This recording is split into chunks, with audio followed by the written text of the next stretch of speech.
Hello, I'm really sorry, but I mucked up the recording of the third instalment of the Women of Holy Week this evening. So what I'm going to do is to read the two chapters to you. And with this recording, I'm going to send out the scripture readings. So I'm sorry it's not in the same format as our Zoom sessions. Hopefully the next two parts will go a bit more smoothly. My name is Joanna. I live with my husband Chutza in Tiberias. Chutza is Herod Antipas's steward. He loves the life. He loves the court intrigue and the power. He loves being at the center of Herod's web, pulling strings, controlling everything that happens, plotting and winning. He especially loves winning. He's not a bad man, or at least he didn't used to be. Not like Susanna's husband, who was cruel from the start. My Chutza used to be kind and loving and thoughtful, but I barely see him these days. He loves court life. I hate it. There's not much more to say than that. A few years ago, I met Jesus of Nazareth. Court life had been suffocating me, draining me of life. So I paid a fisherman to let me ride in his boat across the Sea of Galilee to Capernaum. And there he was, in a boat on the edge of the lake, talking to a huge crowd. He told a story about a sower sowing seeds, some growing and others not.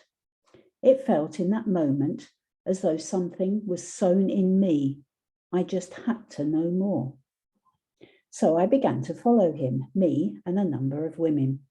First, Mary from Magdala, then Susanna, after her husband threw her out, then Salome and Mary, Clopas' wife, and Mary, James and Joseph's mother, and Mary and Martha, not to forget the other Mary, Jesus' mother, and her sister. Most people didn't worry we were there. In years to come, I don't imagine they will even remember we were there. But we were, and we are, following just as much as Peter and Andrew, James and John and the others. This year, we all came to Jerusalem for the Passover.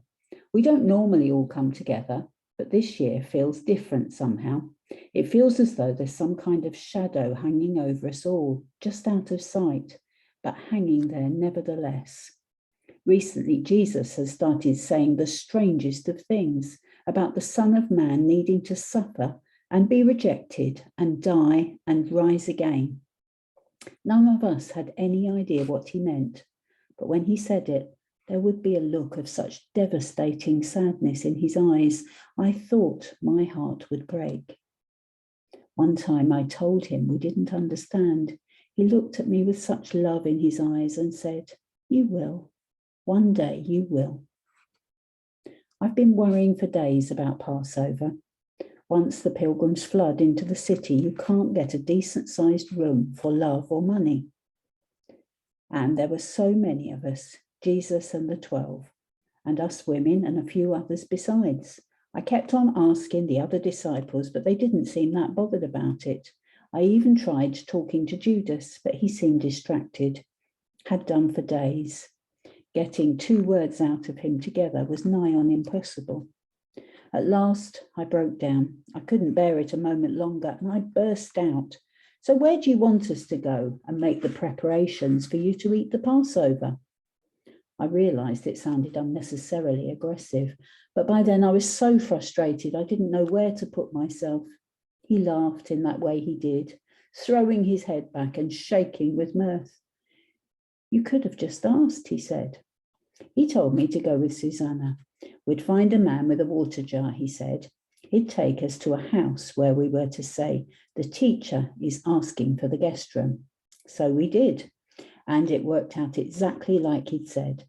The man took us up outside the stairs to the roof, where tables and reclining couches were set up already.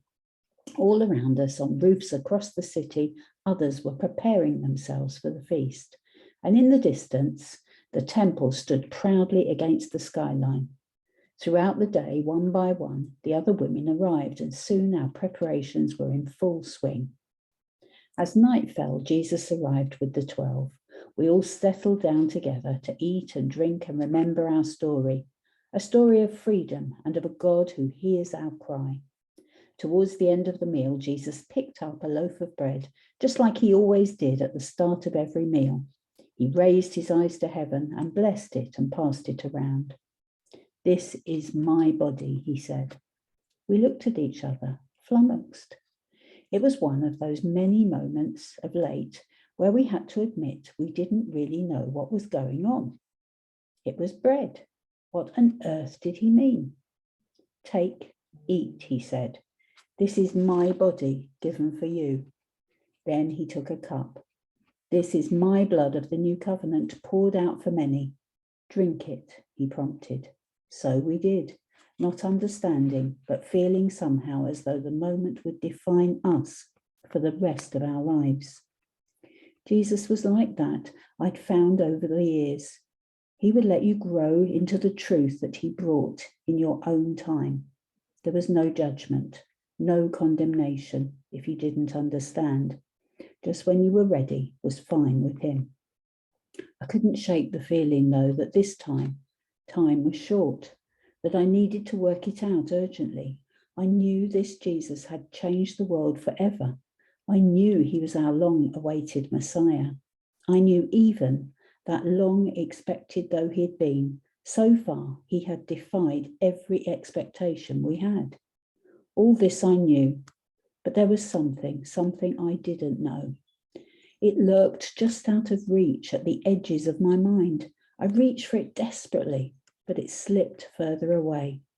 Just then, Jesus and the 12 got up to go. No, I was wrong. Someone was missing. Where on earth was Judas? I'm sure he was here before. The feeling of unease I'd had all evening lurched into a feeling of dread. Something was wrong. Something was very wrong. I asked Peter about it, but he wasn't the most perceptive of people, even at the best of times. "It's fine," he said. "We've had a busy few days and we're tired. We'll have a nap when we get to Gethsemane and everything will look better tomorrow." I tried to explain to him my sense of looming disaster, but I didn't even understand it myself. So how could I begin to put it into words? "Get some sleep," he said. "You worry too much." It's true, I do, but this time I feared I wasn't worrying enough. Jesus turned at the top of the stairs and looked at each of us in turn. He raised his hand in greeting and turned to go. A low moan next to me made me turn in just enough time to catch Jesus's mother as she dropped to her knees. We sat there together, we women, grieving for the disaster, whatever it was that was coming. "That's the problem with extravagant love," whispered Susanna. "It brings with it extravagant heartbreak." We huddled together on the rooftop, the temple outline stark on the horizon. It was going to be a long night.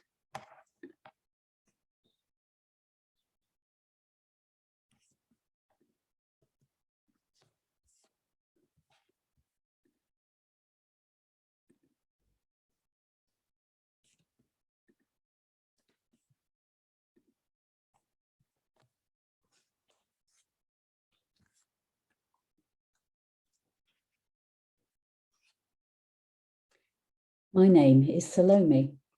I know what you're thinking. Not that Salome. I grew up in Nazareth with Mary. We were inseparable until the angel came. Not that I knew at that time that an angel had come. One day we were young women facing the future together. The next, Mary just stopped talking to me. Then the gossip started. She was pregnant and it wasn't Joseph's. No one knew why Joseph stood by her. She'd brought shame right into his house, but still he protected her. It made no sense to anyone. They were the talk of the village. They went away for the census, and I didn't see her for years. Then one day, years later, she and Joseph returned with their little boy, Jesus. They'd been in Egypt, apparently. Years went by, the gossip subsided, and we became close again. I remember so clearly when Jesus started to travel and teach. Mary was mortified. After being in the spotlight all those years, she'd imagined a quiet old age, her family around her. It took her a while, but eventually she understood, and she'd reminisce about the strange events that happened at his birth. She'd always known, she said, that he wouldn't be just anybody. She just hadn't wanted to accept it. At first, I kept up with what he was doing for Mary's sake, but before long, I followed him for my own sake. His teaching made sense of the world, and it made sense of me. So I was there on that awful day. We were there. People often forget it, but we were there.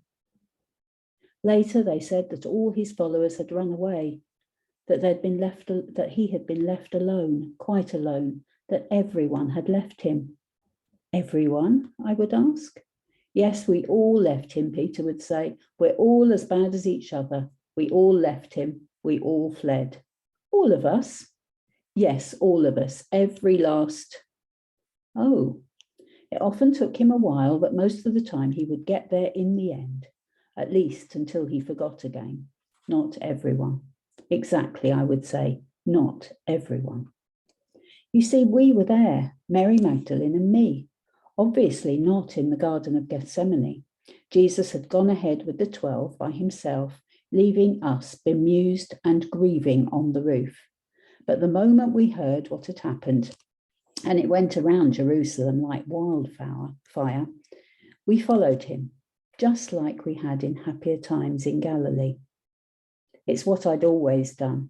When disaster strikes and I don't know what to do, I do what I normally do, day in, day out, until the moment comes when I do know what to do again.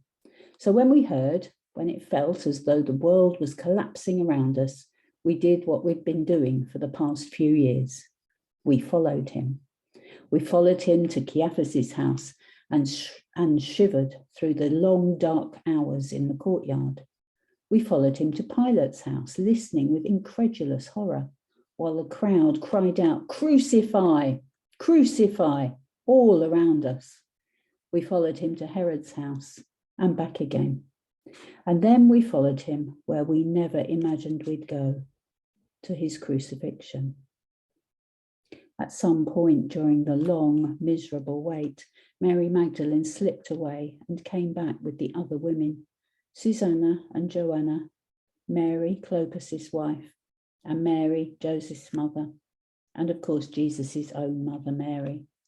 It was pitch black by then, so we inched closer and closer, and we stood there.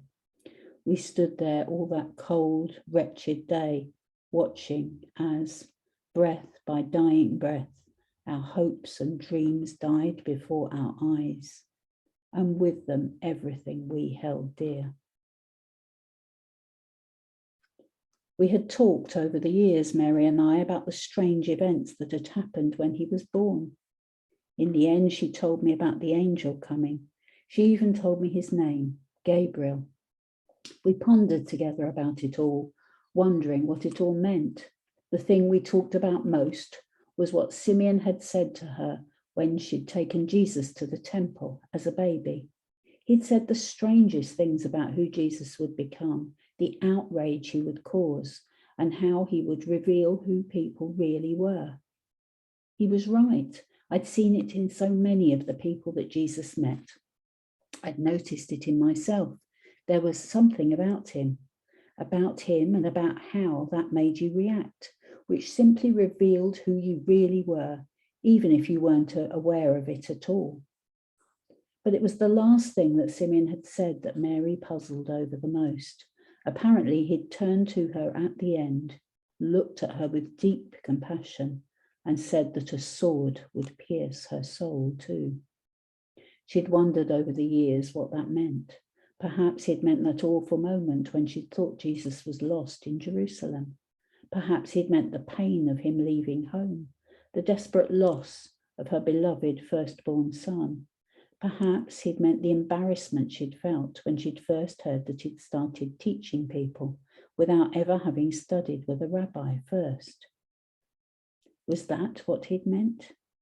We'd wondered together over many, many hours as I stood there that day and looked at Mary then, I imagined that all those things we'd talked about first felt like nothing more than pinpricks right now.